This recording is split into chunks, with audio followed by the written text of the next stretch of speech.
And good afternoon, everyone. This is David Searns with Haley Marketing, and welcome to today's Lunch with Haley webinar. Today, we are going to be talking about the great 2020 do-over.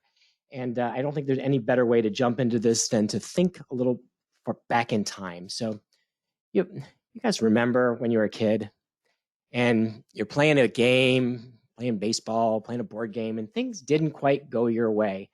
Or maybe somebody else didn't go their way because it wouldn't be you doing this, but eventually somebody would shout, "Do over!" And of course, it'd be fine to just start again. Well, I sort of feel like that's where we are with 2020. I mean, who could have predicted this year? A global pandemic, we'd be locked down. We'd at one point have 40 million people on unemployment. Thankfully, that's recovering.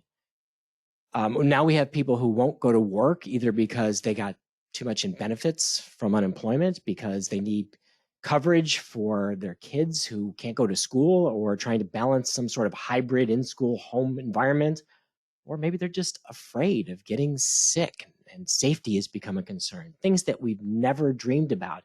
And now we've had a year of fires in Australia and now in the West here in the United States. And we had floods, and at one point, we have murder hornets? I mean, it's been an unbelievable year. No question, life has changed. Our work is now apart. Remote has become our new normal. I love this stock photo. Like who in the world has that many pencils? Seriously. The reality, though, is we are learning to be apart. Our life is now socially distant, and I love this coffee shop / work environment picture because safety has become a primary concern. And particularly for your candidates, safety is a bigger concern than it's ever been in convincing people to go to work. And for a lot of businesses, this has been beyond a brutal year. There's some statistics from Yelp that I saw over the summer. These statistics, I hope they don't prove to be true, but according to Yelp, 60% of businesses that closed during the pandemic will not reopen. And 48% of the mom and pop retailers, they're gone. They're not coming back. But I'm not here to depress you today and tell you all the bad things in the world. No, quite the contrary. The purpose of our time together today is to get you to pivot your thinking. Or if you're already in the middle of a pivot, to maybe accelerate that pivot that you're on. I'm here to get you to question how our world, the staffing industry, how your business has changed, how the fundamental nature of work itself has changed. And I want to get you to think about the fact that we're on the front steps of the greatest opportunities in staffing we've seen in more than a decade. I'm really here to help you do a 2020 do-over. And I said, let's make this interactive. So I'd like everyone to look at the chat in GoToWebinar, and I've got one question, and just type your response into the chat. So before COVID hit, let's go back to January, early February of 2020. What was your biggest goal for this year? Just write in the chat what you were trying to accomplish for 2020.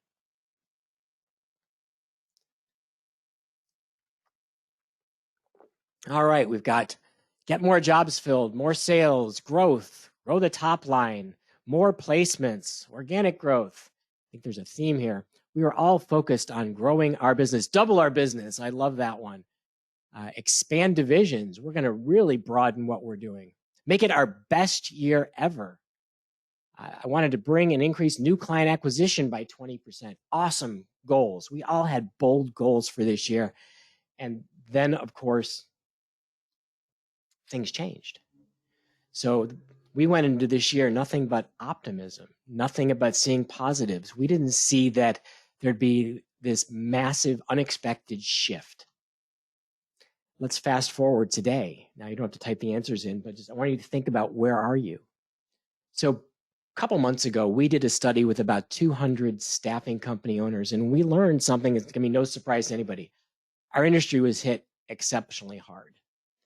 The graphic you're going to see on screen now is one of the charts from our report, and I'll give you the link to the report in just a second.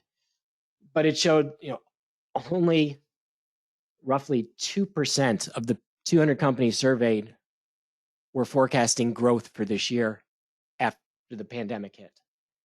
And 70, 80% saw decreases from bad, 1 to 9%, 10 to 19%, to really bad, nearly a 30% drop. And 60% of our industry dropped by more than 30% in a matter of weeks. I've been in the staffing industry a long time. I've seen other recessions before. There's been nothing like this. At no time did we see an industry fall this quickly, fall this hard. But since March and April, there have been glimmers of hope. We saw rebounds in employment in May, June, and July, and in August. We see temp orders increase. If you've watched any of the Aviante's, their weekly analytics that they're sharing, job orders are almost back to where they were pre-pandemic.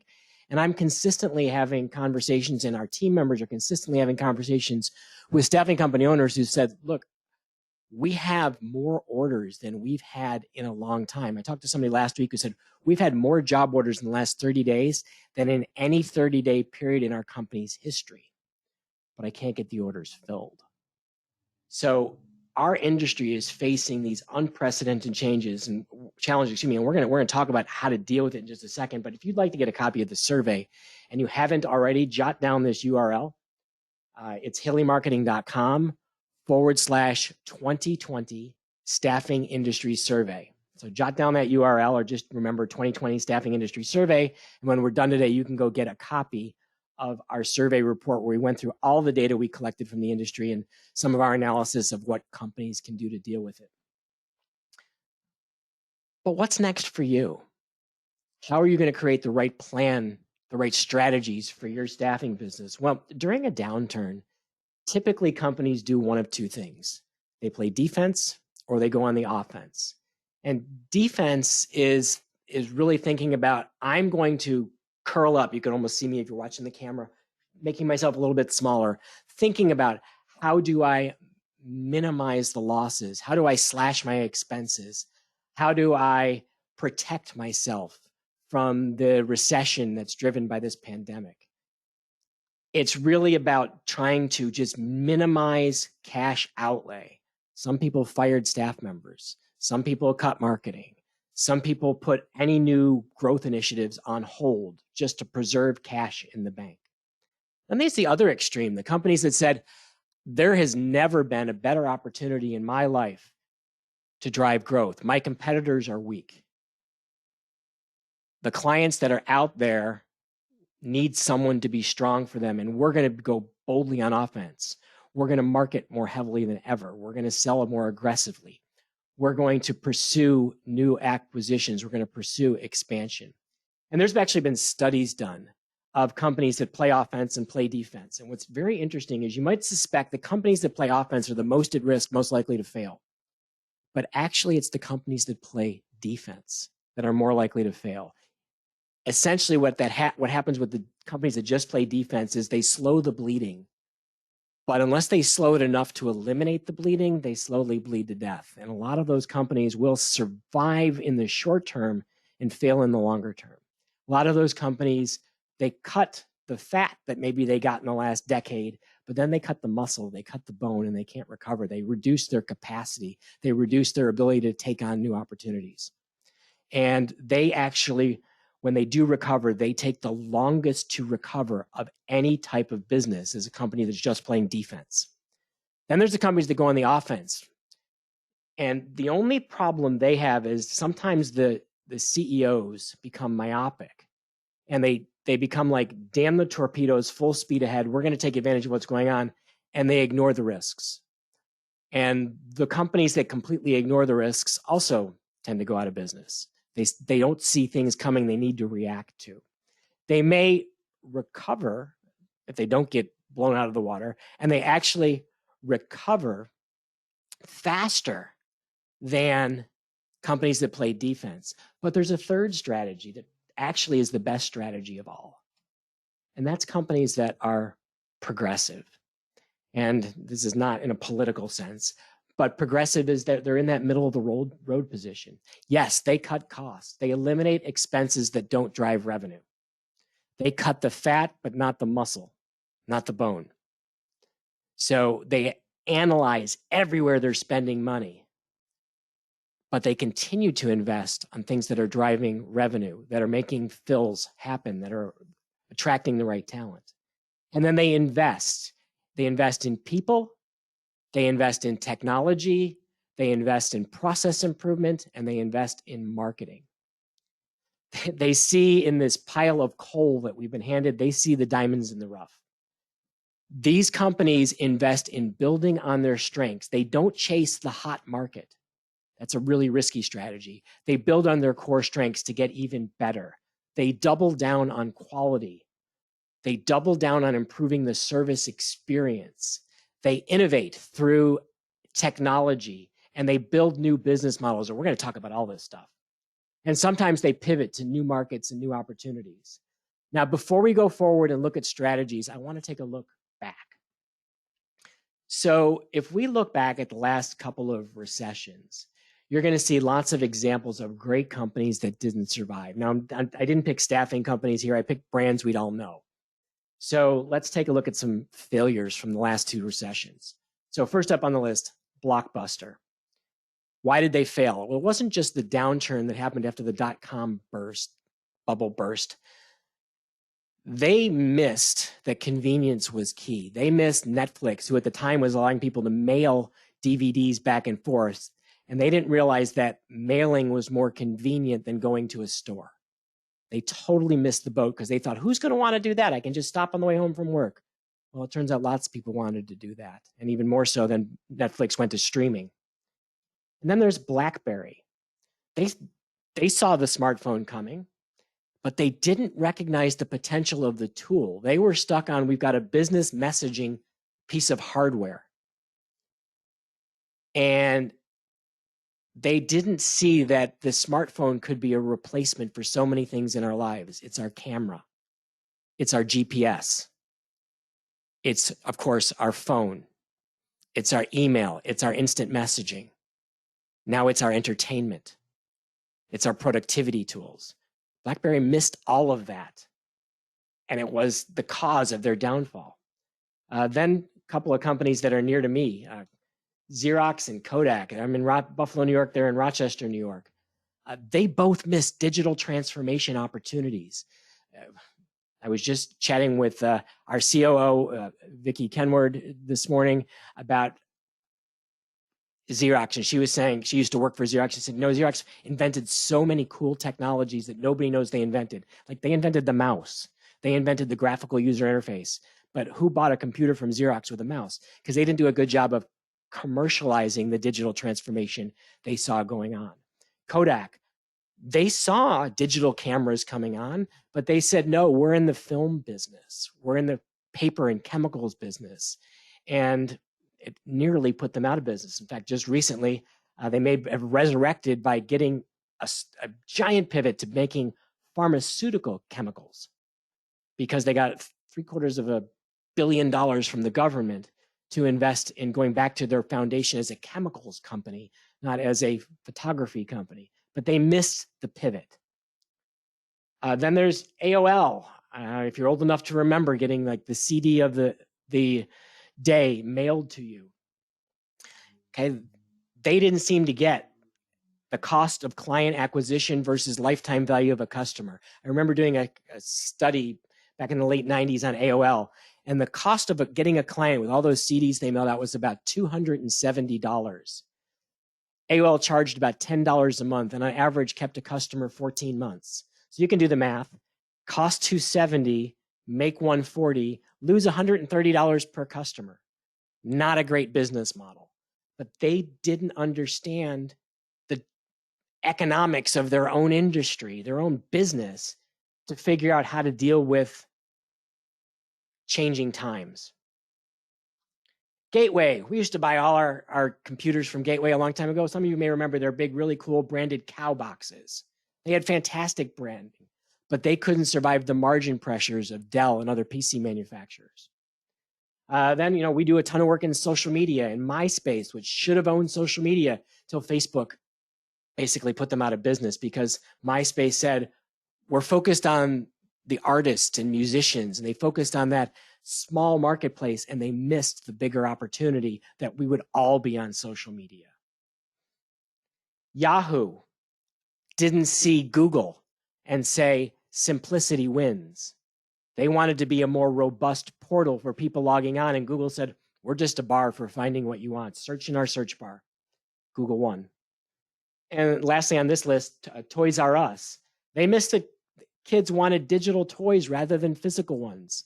And even though they put video games in their stores, they missed the transformation to really own games for kids, digital games for kids. So all of these companies are examples of they missed trends. It wasn't always recessions, but they missed trends. And there are lots of trends going on in staffing right now that we're going to have to pay attention to. We'll talk about those in a little bit because recessions create massive opportunity. If you go back to the last recession and you look at the companies that were the biggest stars, they're companies that are completely household names today. So first on the list, Uber. They saw the ability to change an industry, the taxi cab industry, by saying, we're about getting people from place to place. But here's the amazing part of this one, and the next I'll bring up Airbnb. These are two companies that completely changed their industries without employing a single person who delivers the service that they provide and without owning the physical assets they represent. Plain English, Uber doesn't own a cab. Uber doesn't own a car. Now they may, but when they started, they didn't. They didn't hire a driver. They said, we're going to match independent contractors and their vehicles to people who want transportation through technology. And you know what they did? They basically revolutionized how we get from place to place. Airbnb. Why do you need to get a hotel? Originally it was you can rent an air mattress in someone's home when there's that demand for a place to live. I think it was for South by Southwest that they started to grow. They don't own a hotel, yet they rent a massive number of hotel rooms and homes and vacation properties. These two companies said, we can change industries by rethinking how the industries operate. Okay, then there's companies that we know from the last decade. They weren't new. They didn't start after 2009, unlike Uber and Airbnb. But Amazon and Netflix have exploded because they saw the fact that speed wins, convenience wins, and low prices win, and they found ways to deliver those things. Amazon's new drone delivery is going to be 30 minutes. So for the cities where they deliver by drone, which the FAA has recently approved, you're looking at 30-minute delivery of something you order. How does a regular brick and mortar retailer compete with that? I mean, you can't get to the store and make a purchase and get home in 30 minutes, but somehow Amazon took your online order, got it shipped to you and delivered to you in that time frame. And now, because of the backup and deliveries, we're all frustrated when our Amazon Prime, instead of being within 2 days, is 3. It's like, oh my gosh, I can't believe I had to wait that long. What about a staffing company? How long do they have to wait to get an order filled?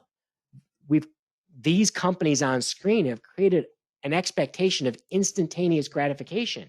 So our industry is headed towards instantaneous gratification. But if I've got to go start advertising a job to fill a job order, screening candidates, sending the finalist candidates to my clients, the candidates then have to be scheduled for interviews. Interviews have to occur. They have to get to the finalists. Then I have to present the offer. The offer's accepted. Then the candidate can start the job. It's not instant gratification. So if we can't do it, somebody else will. And that's where you see online staffing companies entering the market, companies that are tech companies that weren't in staffing. And speaking of companies changing industries, I've got two here, Square and Venmo, who both said financial services don't have to come from a bank. Any company can match people with money to people who need money and facilitate transactions. Square said, why do you need a lot of physical equipment to take a credit card? We can just put a little piece that plugs into your phone and anybody can take a credit card. Venmo said, we can do point-to-point cash. Why do you need to go through a bank when I need to get cash to a friend, when I need to pay a bill? So These are examples, again, not of staffing, but of companies that are changing industries by thinking about different business models. And as we go through the next 40 minutes together, I'm going to give you some ideas on how to change your thinking in staffing, but I want you to think of companies like these. And how will you change your business model so that a year, 3 years, 5 years from now, as our industry morphs into something completely new, you will have a place to be successful in the future of staffing. But it's not just tech companies. You might think from the last 2 or 3 minutes talk that the only people who really survive are companies that go tech. So I went further back in time for this presentation to think about companies that may have survived in recessions. And in doing some homework, I was blown away. So the following brands all started in a recession. Number one, General Motors. They started during a recession in 1908, starting to sell cars against Henry Ford and Ford Motor Company, the dominant brand, in a recession, and they launched what became the world's biggest car manufacturer. Hewlett Packard started in 1937, the middle of the Great Depression, the beginning of World War II. They launched this company to provide technology equipment. If you look at Apple's computer success too, Steve Jobs and Wozniak, they used to go shop at the Apple garage sales to pick up parts that they salvaged to ultimately build what became the Apple computers. But HP came out of the Great Depression.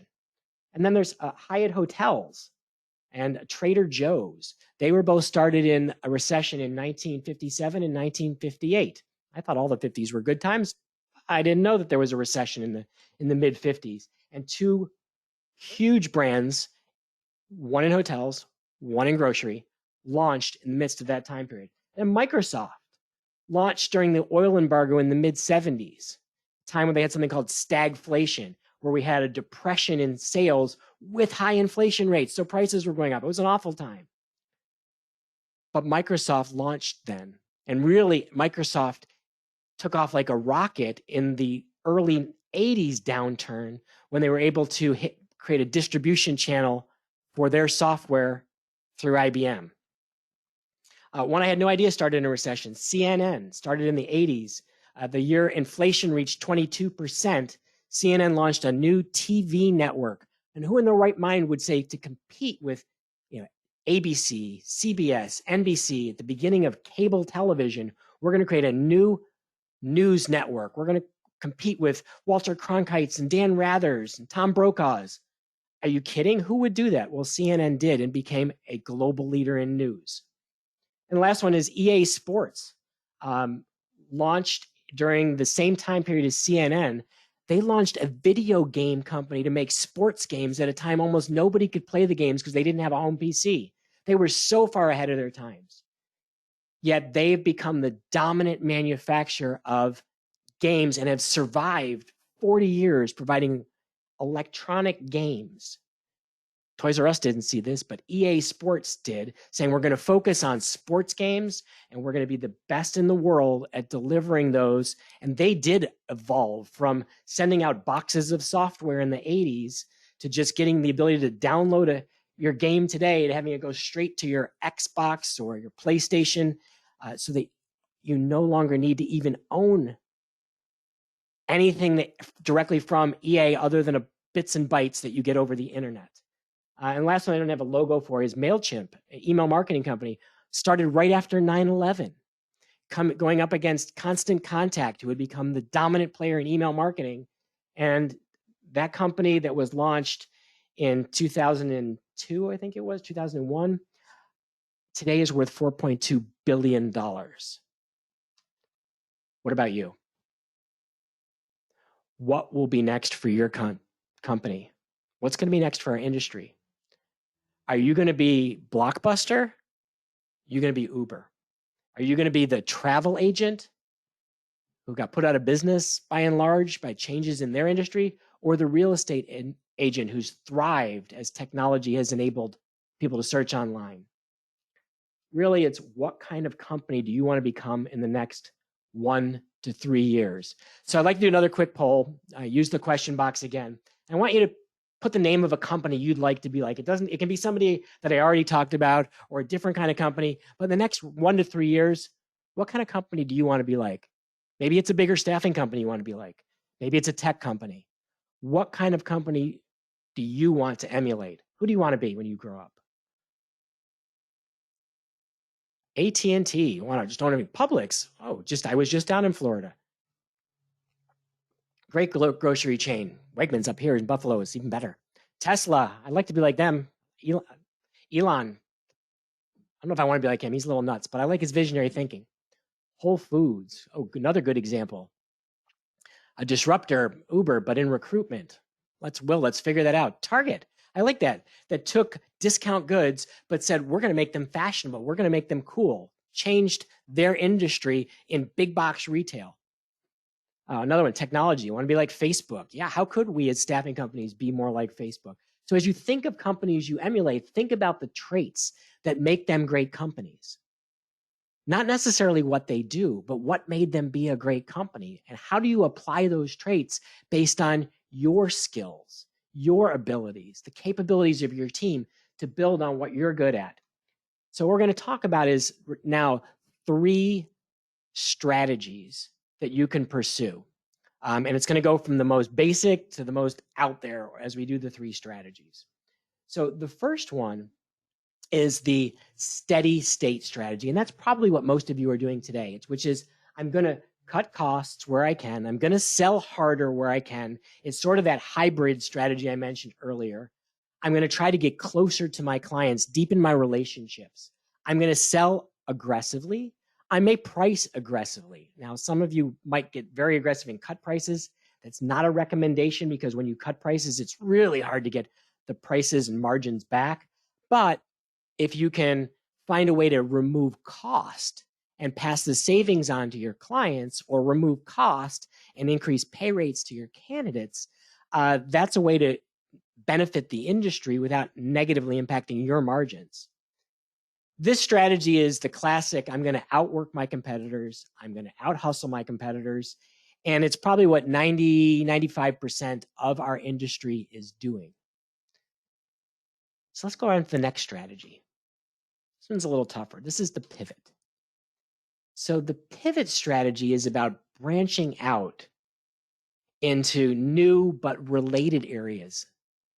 I can do that by changing my focus, by adding skill disciplines that are related to what I do. If I do light industrial, hey, maybe I could do skilled trades, or maybe I could do lower level engineering jobs, or maybe I could start to do permanent placement for the managers and professionals in my clients' organizations. That's an example of broadening my focus.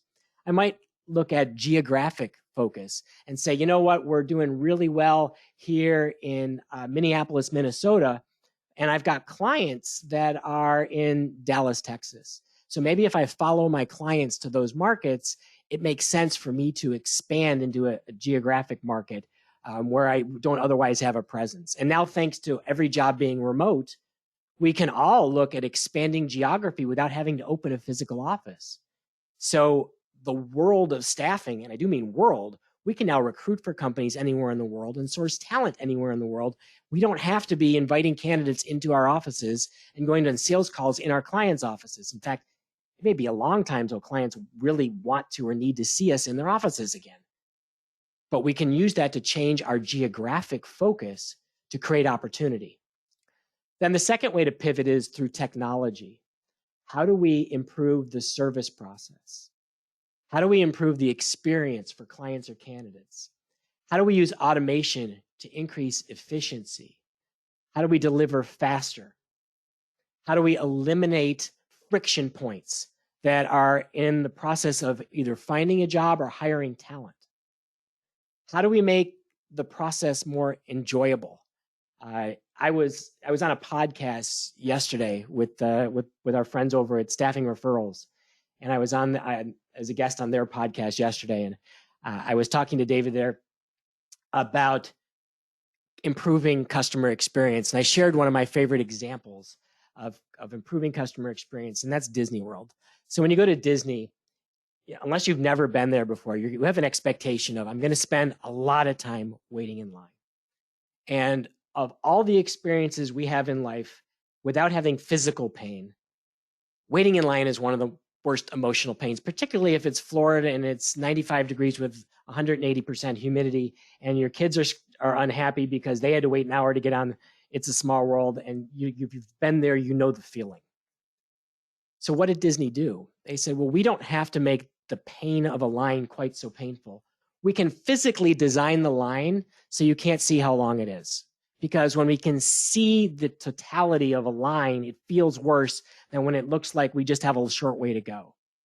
And we're going to put up TV monitors throughout the line. And we're going to put up very beautiful settings and landscaping and topiaries and characters that'll be interacting with you so that we can make it more entertainment while you're in line. And we're going to hire A-level and B-level actors, and we're going to spend tons of money on video production. So on those TV monitors, it's just not a countdown.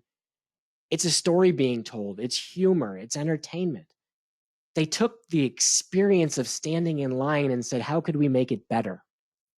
So what's your experience for hiring? What's your client's experience? What's the experience like of getting a job?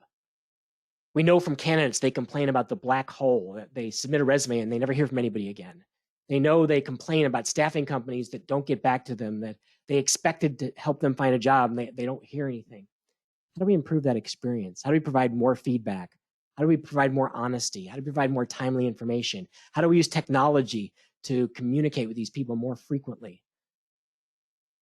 Technology allows us to change the game in our business, whether it's simple things like how do we reconfigure the line, or more complex things like how do we build a new service model.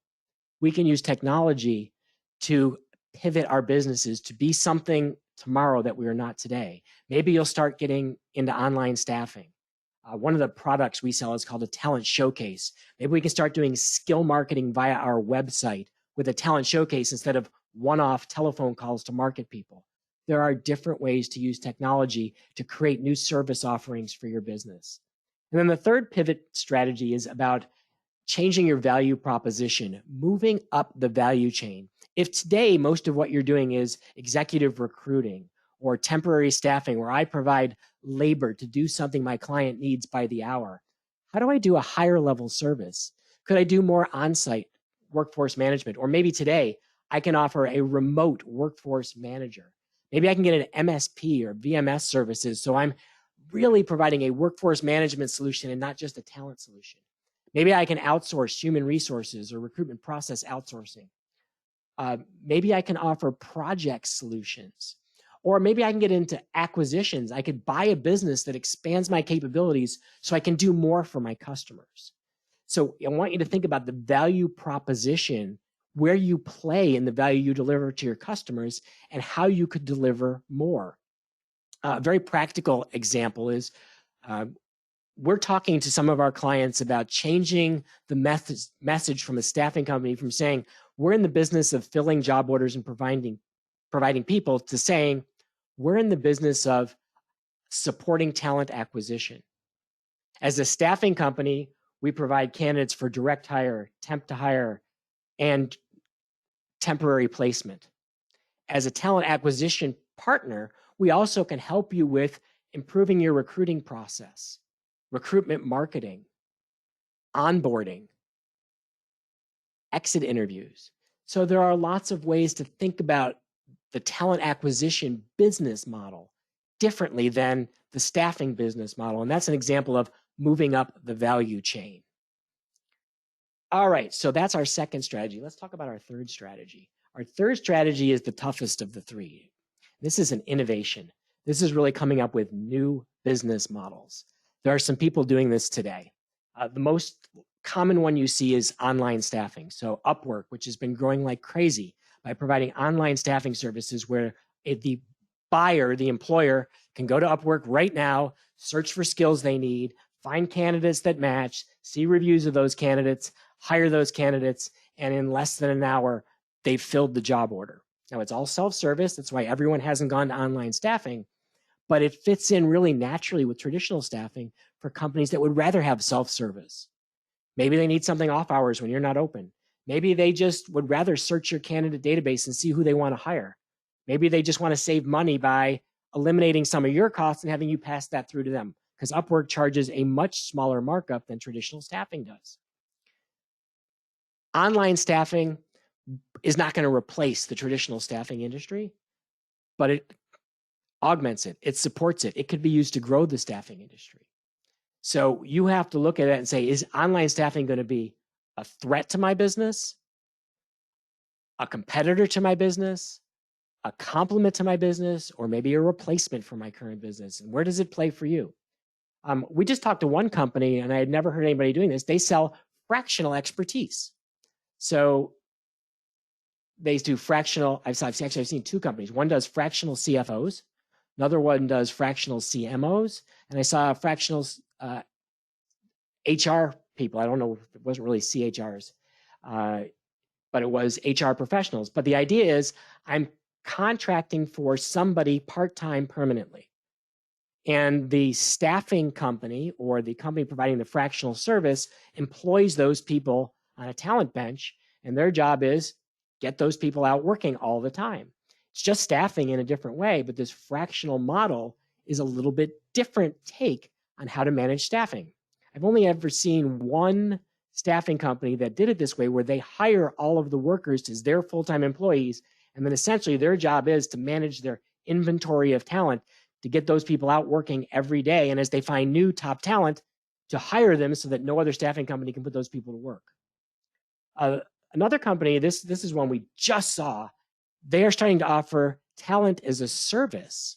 So you're basically commit to a certain monthly spend for certain types of people, and then they fulfill it. So it's almost like a retainer relationship with a marketing firm or with an attorney. I'm committing to a retainer relationship with a staffing company, but every month I'll tell you what I need.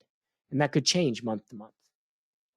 And maybe there's the ability, and I haven't seen anybody doing this yet, to create a business model that's about a hybrid workforce delivery model. So we're going to help manage your on-site workers, your remote workers, and even offshore workers.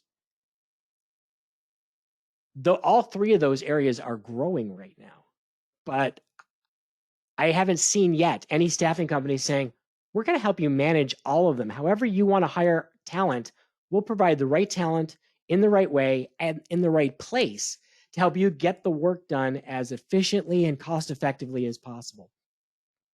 With the innovation strategy, what you're really trying to do here is just challenge the norms in the business. You want to look at the business problems your clients have and say, how else could we solve this?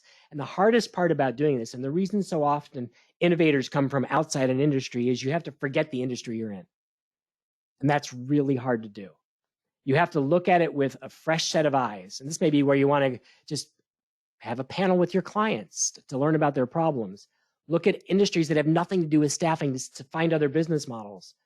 There are companies that will teach you how to do pivots like this, to find ways to discover new models for innovation, new ways to deliver value. Because it's the companies that are the Ubers that discover those new ways to provide value that ultimately become tomorrow's rising stars. And if you'll pardon the .com, the unicorns, the billion-dollar companies, because they found new ways to deliver value. But how do you choose? What do you pick? Don't try to do everything. I can't answer the question because for everybody listening in today, your answer is going to be different. There's not going to be one size that fits all, but I can give you a lot of questions to ask yourself. So some key questions, and by the way, there was a question earlier about can we get the slides? The slides are up already at lunchwithhaley.com. This is being recorded. We'll put the recording on the same lunchwithhaley.com website on the on-demand webinars. It should be up maybe by tomorrow, worst case early next week. So you can come re-listen to it, share it with the team, get the slides, and these questions are going to be right on this slide coming up. All right, so the first question, what's employment going to look like 3 months, 6 months, a year, 3 years from now? Is it going to change? Maybe it won't change at all, but are people going to use more remote workers? Yes. Are people going to look for offshore solutions that reduce cost? Yes. Are people going to want to find ways to tap talent in other markets and not really know how to recruit people in other markets? Yes. How's staffing going to change over the next 3 years? I don't know, but you probably do, because this is where you work. This is where you want to start brainstorming with your clients. Are they going to go back to bringing everybody in the office? Or are they going to want to now look at how do we compete globally for the best talent? Will staffing go back to the way it was, the way it is right now, or will new models emerge? In March, Uber, which was coming into staffing with their UberWorks brand, pulled the plug on UberWorks, which I think was good news for staffing companies. But who will replace them? Who else is going to be the tech company that comes in with a new model? What new models will you create to deliver the same kind of value to your clients? And more importantly, what are your clients going to want? What kinds of people? Are they going to want people, or are they really just going to want services delivered? Are they going to hire, or are they going to buy outputs? If they're going to buy outputs and you're in the business supplying labor, you don't have anything to sell. But if you're in the business of supplying outputs, project solutions, you can fulfill exactly what they need. We have a client down in Charlotte that they looked at their clients in manufacturing and said, we don't have to just supply temps. We can run manufacturing lines for our clients. And they changed their value proposition. And they're able to actually run a manufacturing line for a client. It's a totally different business model. They've gained a ton of expertise in the process, but they knew what their clients wanted. And now they're an integral part of their clients' operations at a strategic level because they looked at staffing differently.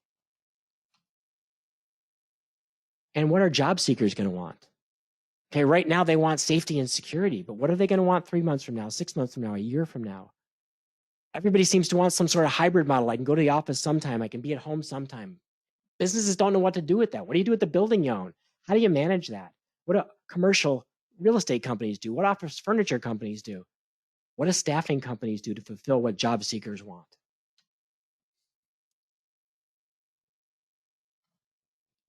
And it's not just about your clients and your candidates, but how's life going to change? In the coming years, we're going to have massive changes going on in the way the world works. Let's take a look first at trends, business trends, personal trends. How are businesses going to change because of this pandemic? Are we going to see a decrease in demand for global supply chains because we're afraid that China could get shut down again, so we can't have our manufacturing there? Are we going to want more domestic? Are we going to move more to the same time zone? Maybe more will open up in South America. But how will businesses change how they function in the next few years? How will people want to work and live? I just mentioned that most people now want a hybrid model, some at the office, some at home. How are businesses going to deal with that trend? How's it going to impact staffing? I mentioned earlier the demand for instant gratification. How do you cut time to fill to zero? I'm friends with Scott Wintrip, and I'm a huge fan of his work. And he talks about zero time to fill and being really, really good at certain skill disciplines where 75 to 80% of all your fills are in the same core 2 to 3 skill disciplines where you're the best in the world, the best in your market at filling those, and you always have a pipeline of available talent. So as soon as an order comes in, you've got the right person. We're going to be more connected than ever, as if we weren't enough already. But you're going to see new technologies coming, and I'll show you in just a slide some of those new technologies. They're going to change how we connect with one another. So how will that impact staffing? And we're going to see probably less of the traditional work-life balance, which is, I work all day and then I go home and I don't want to think about work, to more work-life integration. I got to stop working to take the kids and put them on the bus. They got to go, they're not in school today, so I need to be a teacher for 3 hours today, but I'll work tonight. So we're going to see more of this work-life integration where the traditional 9 to 5 is gone, but now people need to balance things. How are you going to help your clients to deal with that? How will they manage the hours? How will they manage the work getting done? How will they manage the people? What systems will they need? What support will they need from staffing companies? And then there's technologies. So the picture on screen here, everybody wearing their AR goggles, their VR goggles. And if you haven't done that, my son is studying video game design, and he bought a really nice set of VR, and he finally convinced me to strap it onto my head. And I'm like, I'm not really interested. I'm not a gamer. He said, Dad, we're not going to play a game. He strapped it onto my head. and he threw me into the middle of a Cirque du Soleil performance. And he knows I'm a fan of Cirque du Soleil, and I was blown away. I wasn't in the audience. I was sitting in the middle of the stage. The show was going on 360 degrees around me. I had stereo speakers in my ears where the sound was better than being there live. And I've seen a lot of live Cirque du Soleil.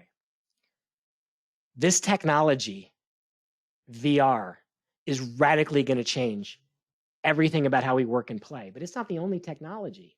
There's tons. Video. I turned on my camera so you can see me today. I have a new microphone that I put in so the sound will be better. I have a light so that I don't look like I'm sitting in a closet when I'm on video. We have to think about how it's going to change how we interact with people. But now we're all more comfortable on camera. We can use video to communicate. How about voice and conversational systems? Using things like chatbots and Siri on your phone or Alexa in your home to now change how we get information, how we search, how we solve problems. And then there's AI, artificial intelligence, and machine learning as the machines get smarter about how they help us process information. All the manual tasks that are labor intensive will be replaced with machine learning. A lot of the thinking tasks will change with machine learning. AI can now read an X-ray for an oncologist. So highly paid physicians, now AI can read those scans better than a human. What does that mean if you're a radiologist? It means you need to find new ways to deal with patients. Maybe I don't have to read the scans, but I have to deal with the families because the AI can't deal with the family. And I may have twice the patient load, but I'm not doing the technical analysis anymore. Then there's the fact that mobile, we've all been saying, have a mobile website, but now it's mobile first everything. Can you run your life through your phone? If you can't, and your competitor can, you're gonna have a hard time keeping up. And then there's robotics and drones as automation hits manufacturing and distribution. How's that gonna change staffing when we need less drivers because drones are delivering everything? And it's autonomous drivers. And robotics changing the nature of the warehouse. How will that change our business? I've got AR and VR, but let's talk about augmented reality. I saw a report that the handsets in 2022, the phones, it'll be the last year Apple's selling a handset. They'll be switching to a glass-based, like Google Glasses, way to interact with your phone. It won't be a phone. You're now going to have a virtual augmented reality. So as you're looking through your glasses, it's adding an overlay from the digital world to the real world. And your hands will become your mouse. And there'll be no more swiping. Maybe I'll be able to keep up with my kids typing at that point. I don't know. But it's going to change how we interact with the world. And then you've all seen 5G is now out, which makes things radically faster than any other form of internet delivery. Well, that's going to completely change how much information we can get from point to point, how we communicate with our workers. You're going to see a lot more video being transmitted place to place. And then for manufacturing, 3D printing and just-in-time printing, custom manufacturing, totally going to change the role of the CNC machine operator. Going to change the role of what staffing companies deliver. And we don't have to be at the forefront of any of these technologies. We just need to be aware. We need to be talking to our clients to figure out, what's going to happen. How do we get from here to there? What's going to happen in our clients' businesses? And we're talking about taking a journey. And so my last interactive question is, when you're going to go on a trip, you could put the answer in, what's the first thing you do when you start planning for a trip? First thing you have to figure out?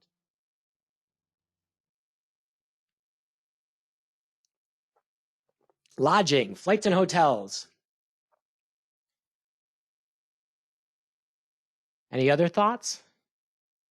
So some people know, Google the country information, what to do for fun, activities, where are you going to go?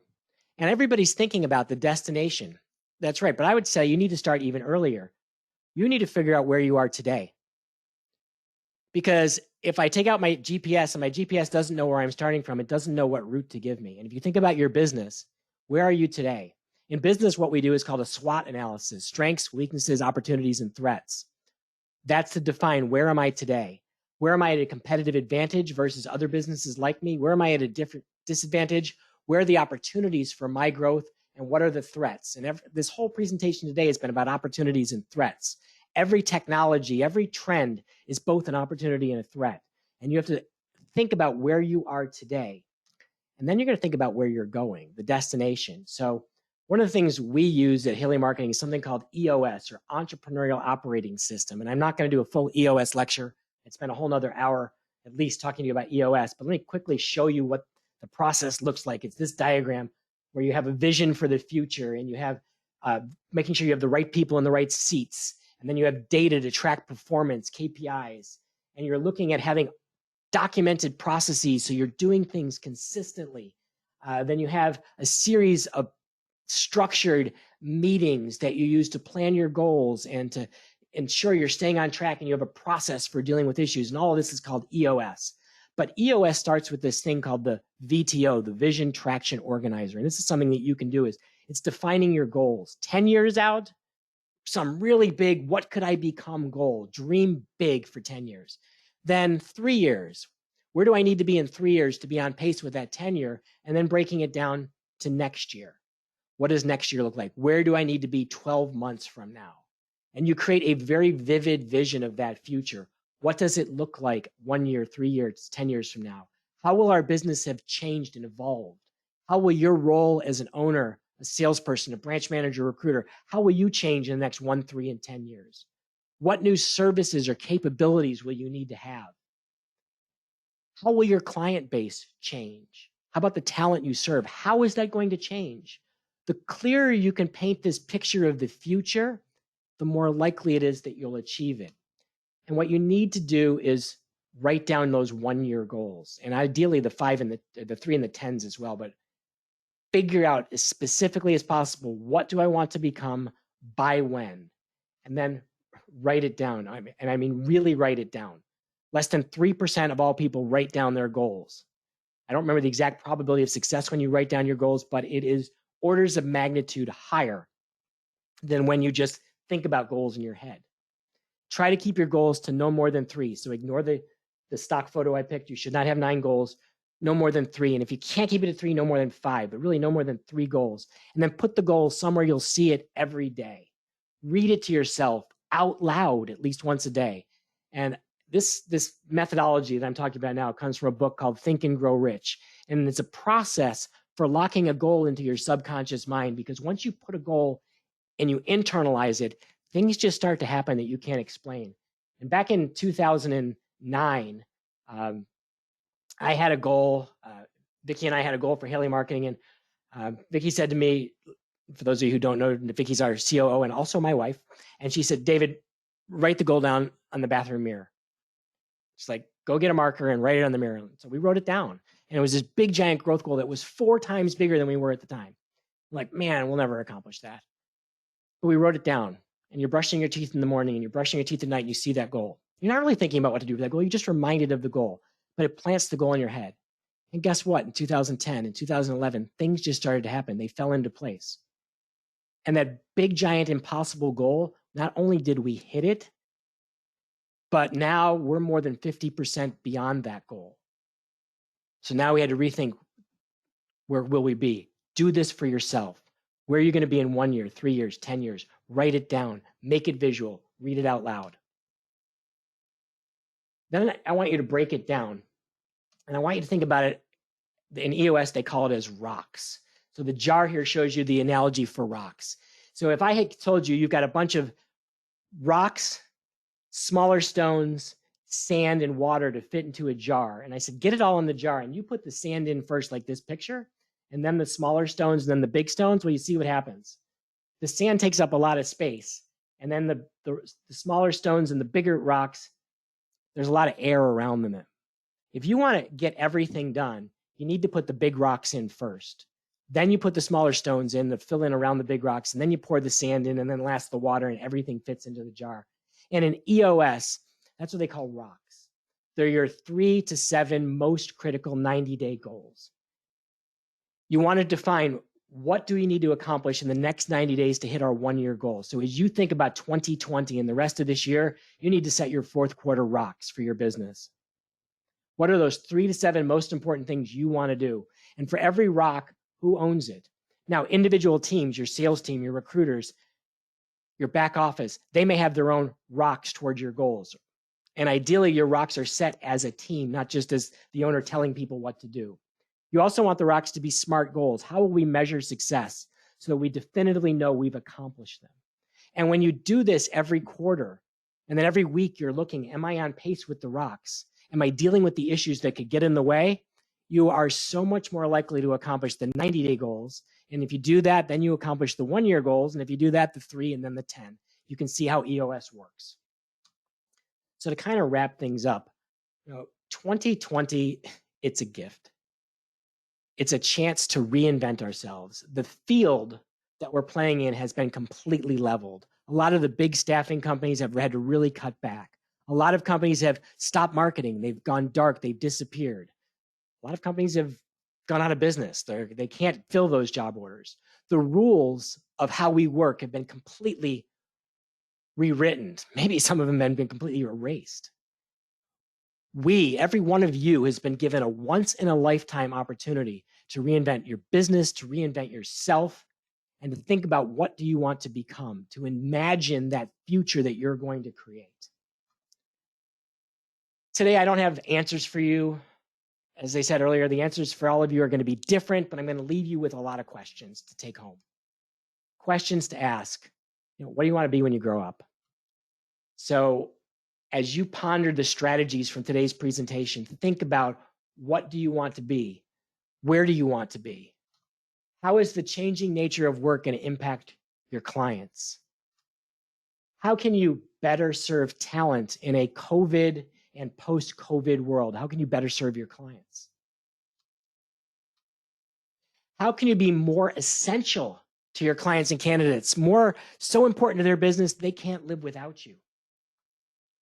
How can you provide a more exceptional, easier, faster, more fun service experience, both on the talent side and on the client side, or in the new service delivery side?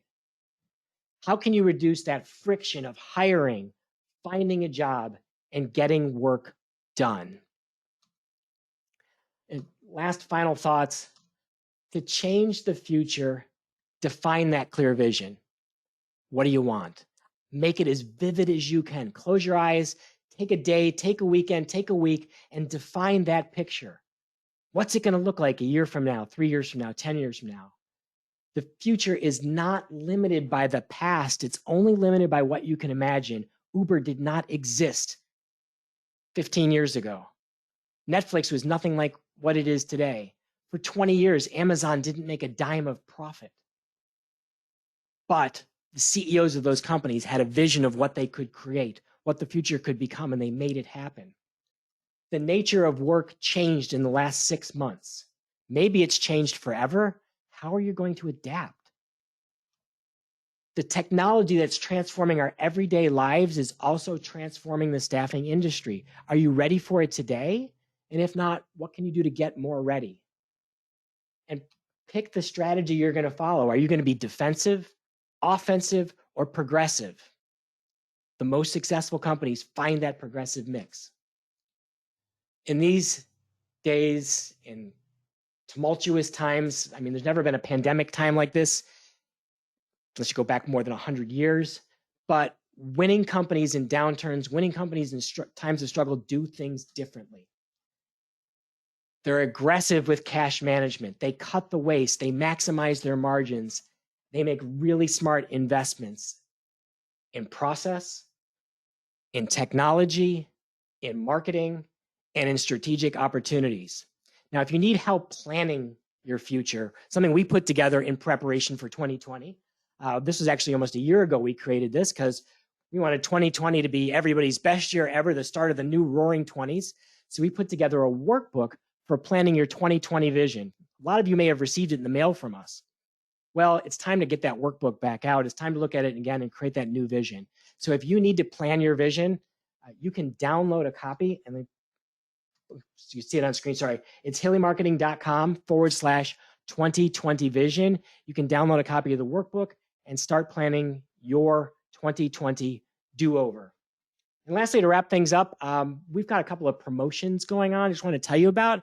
It's something we intended to do just at the beginning of the year, but we've carried them on through the year to help businesses get through these times. We know you're more than ever dependent on remote selling and digital marketing.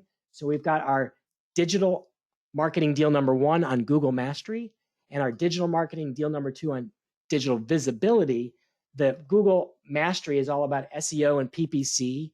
The digital visibility is about content, blogging in our Haley Mail service, our Social Pro and other services to help you get found online. And you can learn more about these at our COVID recovery webpage. So it's haleymarketing.com/COVID recovery. There's actually lots of other great resources. In fact, we're just about to add more webinars and more content to that COVID recovery page. So keep it bookmarked because there's going to be constantly new resources added, but those deals are about 3/4 of the way down the page where you can learn more.